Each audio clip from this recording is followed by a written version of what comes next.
The Selfish Giant, a story by Oscar Wilde.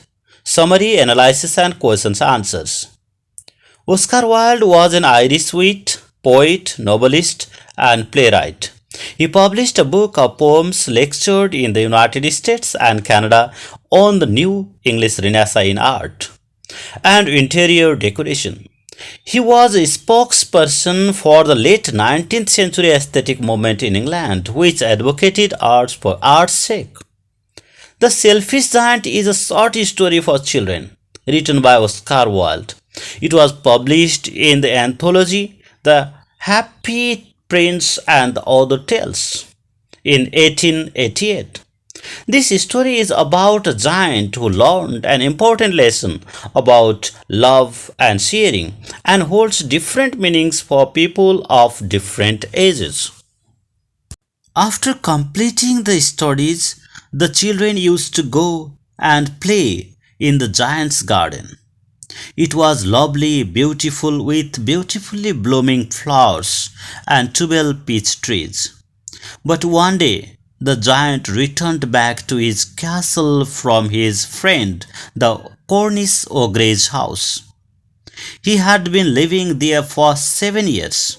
As he returned back, he stopped the children from playing in the garden. As he stopped the children playing, the spring forgot to enter into the garden. So the garden became blossomless and the beauty faded out. Only snow, frost, north wind, and hail ruled the garden, and no birds sang there. The children worried about playing. They could not get proper place to play. The giant made a big wall around the garden.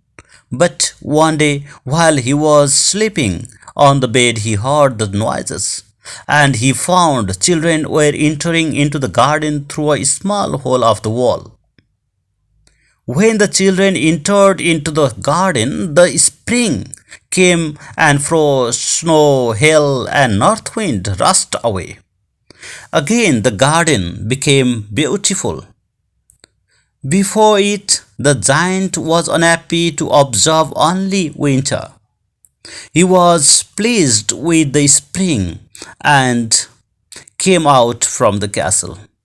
When the children saw him, they ran away.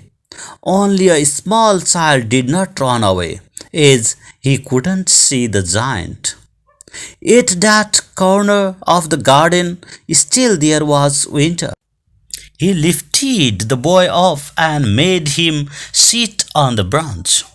Afterward, children enjoyed playing in the garden with the giant. He was not selfish then. The giant was very happy to play with children.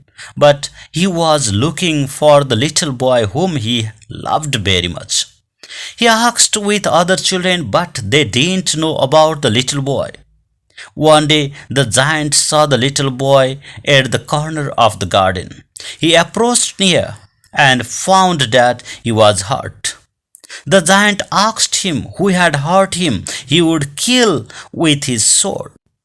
But the little boy replied that it was the wound of love. One day the giant had permitted him to come in his garden, but that day the boy had welcomed in his garden, which was paradise. When the children came in that afternoon, they found the giant lying dead under the tree, all covered with white blossoms. Now, analysis of the story. The Selfish Giant is a beautiful, ever-loving story for not only children, but also for all the people who love nature, child, and humanity. The story suggests to flow happiness to others, and in return you feel happiness. The Selfish Giant changes oneself to be child lover, so he is rewarded. We know that God says, "Give with 2 hands and be rewarded with 4 hands of Mahalakshmi." Nature dances beautifully when anyone loves the most beautiful creation of her, that is the child. In the story, the selfish giant leads to the way of salvation and he is rewarded by the God. He gets the place at the paradise, not at the hell.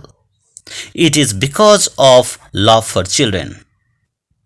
Frost, snow, north wind, hail are the root agents of nature. So there is importance of blossoms, melodies of birds, spring, ripening of fruits. When children play, entertain and smile, the nature smiles. So children are pure in heart and beautiful in mind. They are innocent as the lamb of William Blake in the poem Tiger. Selfish giant is big in size, but Blossom, children, Linnet are smaller. But they are always in the brooding of God's warmness. Children are not only future of the world, but they are to beautify the present. The story is full of symbols. White blossoms symbolize for purity and metamorphosis of selfishness to love. Spring is symbol of lovely nature God who cares the children. The great giant symbolizes the inhuman quality of Victorian age up to now. It should be changed, otherwise it might result for self-destruction. The story seems spiritually rich when the giant's spirit starts to love the children. He approaches near to God. So it shows that love is a divine quality and the great virtue. When the giant breaks down the wall of hatredness, the virtue heightens and makes his way to salvation.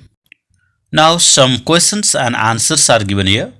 The first question: what is the main theme of the story, and does God punish those who are cruel to children and very selfish?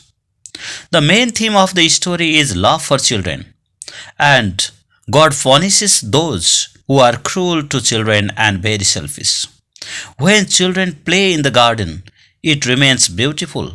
Spring flowers everywhere, flowers bloom, and birds sing on the branches.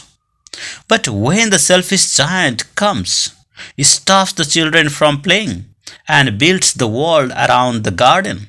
The nature goddess spring deserts the garden and winter always rules there. The second question is: the story makes use of personification as one of the main figures of speech. Cite three examples of personification from the story. Personification is the attribution of the personal nature or human characteristics to something non human or the representation of an abstract quality in human form. The three examples of personifications are the snow, the frost, the north wind. There are other examples as well, like the hill, the spring, and so on. They are also given the qualities of humans. The snow and the frost cried, "We will live here all the year around." The snow said, "We will ask the hill on a visit." The north wind said, "This is the delightful spot." These are the examples of citing of personification. I hope this summary, analysis, and question answer of the story, The Selfish Giant, will help you all. Thank you very much for watching.